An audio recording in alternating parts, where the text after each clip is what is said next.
Brent Freeman with CBB Group. In this episode, we're going to cover the basics of a letter of intent. Simply, what is it? Does it bind the buyer and the seller? Does it limit the seller from negotiating with other buyers? And then finally, we'll cover the major components that I believe make up a well-written letter of intent. So stick around.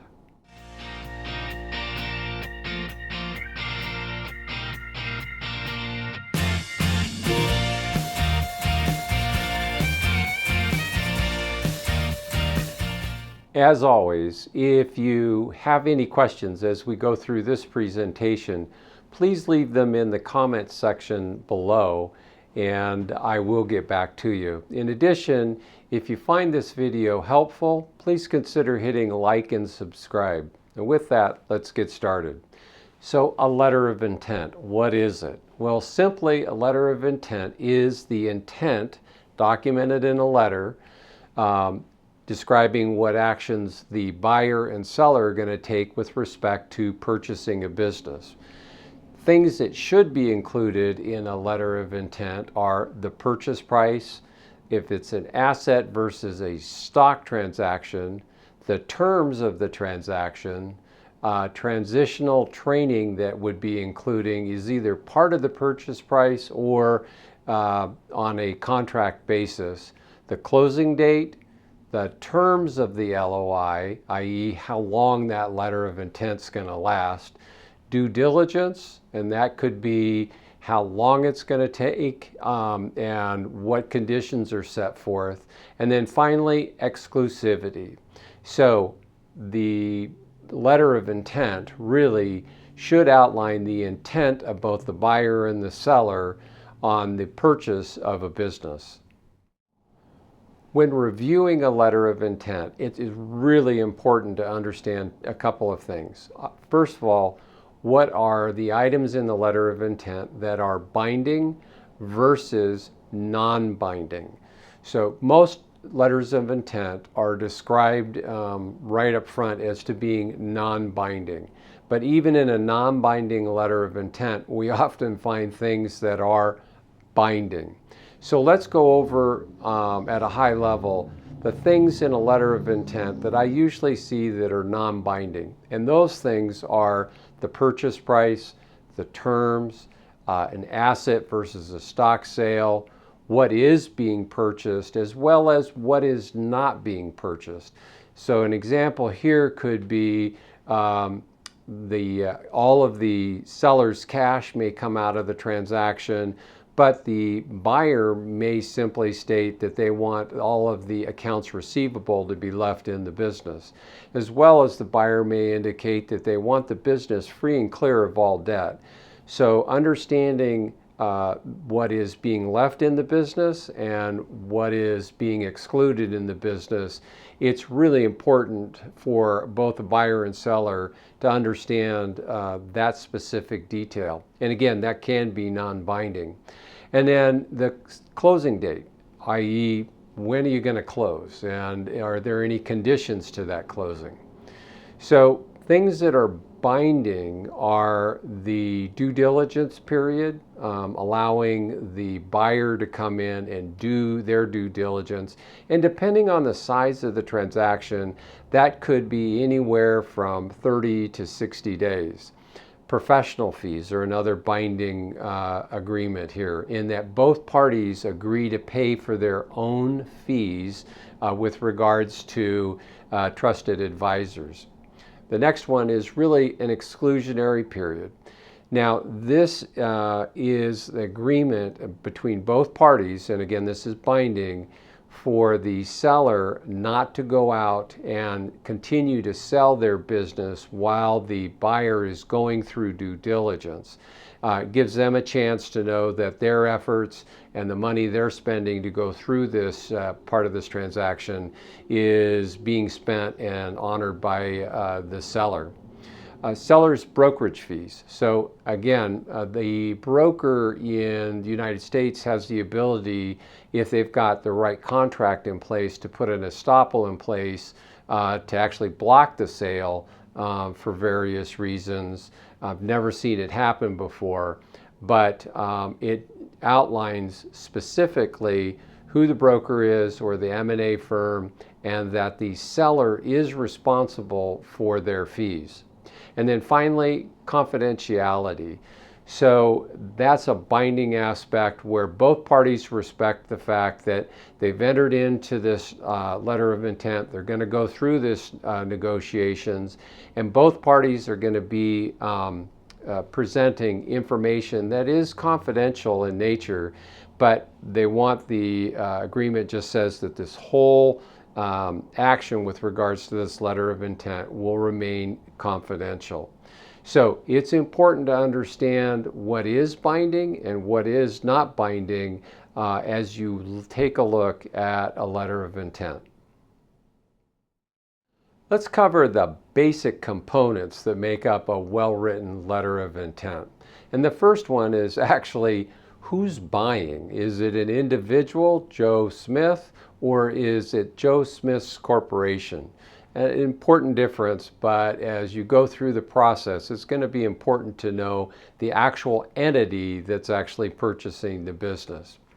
The second one is whether it's a stock versus an asset sale. Now again, for both parties, it's important to identify and agree on this because it's got tax implications for both the buyer and the seller. Sales price. Now, what is actually being purchased? Now, over and above the sales price, is it a working capital component to be involved in there? Are there accounts receivable, inventory, intangible assets? And then, more importantly, especially for the seller, what's being excluded? And that could be things like debt, personal property, some of the cash, or accounts receivable. So inside of that purchase price, you need to fully understand what the expectations are of both parties as to what is being purchased and what is not being purchased. And then the next one is really around terms. How much cash is being put down, if there's a seller note, what those terms are to be, if there's SBA financing, and with regards to the seller note, are there clawbacks involved in the seller note? So a lot of detail to get through, but the terms should include a breakdown of cash, bank financing, and seller note, and the terms of the seller note if there are any. Next, you'd want to talk about the transitional training. So in most transactions that we see, there's usually a 2 to 4 week period where the owners or the sellers are sticking around providing transitional training. That could be just how the operations work on a day-to-day basis. More importantly, it could be just introductory and a warm handoff to your customers. And so that's usually what we see, but it should be outlined. And then from that, if the buyers want the sellers to be available, there should be a consulting agreement. And that should be outlined as to availability, how much hours per week or month the buyers want the sellers to be available, and then how they're going to compensate them. And usually that's done in a consulting agreement. A closing date, and it should be the on or before, and there should be verbiage that if you miss that closing date, it can only be extended with mutual agreement by both parties. Document preparation on the transactional agreements. So who's going to prepare those? In most transactions, it is customary that the buyer's attorney draft the definitive agreements. And then termination of the LOI. So there should be a segment in the letter of intent that talks about how both parties can terminate and what constitutes notice to terminate the letter of intent. The next item would probably be a non-compete agreement, and that's really where the seller agrees to not compete for a period of time within a geographic area with the buyer. Now, for most sellers that are retiring and planning on just going and playing golf and spending more time with the grandkids, this isn't that big of a deal. And I usually see for smaller transactions between, say, $5 million and less, a non-compete that's usually 2, maybe 3 years in duration and has a defined geographic and product and services that the seller will not compete with the buyer. Next up would be buyer's closing conditions. And this can be really around due diligence, them qualifying for an SBA loan, and there should be a time frame in the buyer's closing conditions, especially when it regards the due diligence segment. And usually we see between 30 and 60 days for businesses, for the buyers to come in and really do a deep dive, getting all the information that they need for their trusted advisors to do the evaluation. Definitive agreements, so drafting of the definitive agreements. So you want to make sure that you, one, fully understand who's going to do those drafting of the original documents, and then how long you've got to get that agreement between both the buyer and the seller. Conduct of business. So this basically is a portion in the letter of intent that talks about the seller continuing to do business as they have done in the past. There can be language in there that talks about not entering into any big contracts over X dollars or taking on any liability. So you got to, that this section can be a little complicated and can limit the seller, but there's usually a section in there if something comes up and there's a big new contract that the seller wants to take advantage of, if he gets consent or notices the buyer, they're free to do so. And then finally, exclusivity. And this is where, this is called the no shop or quiet period, where the seller cannot take or entertain any other transactions with regards to the business while they're in the quiet period.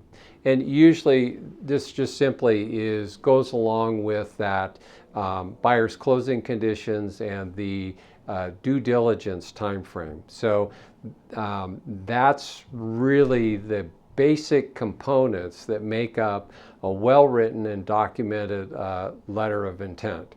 Again, you want to make sure that if you're a seller reviewing these things, that you go through these things and fully understand them and use this period to negotiate that letter of intent to get the terms, conditions that are right for you and the buyer. So I hope you found this episode helpful. If you have, please consider hitting like and subscribe, and we will see you on the next episode.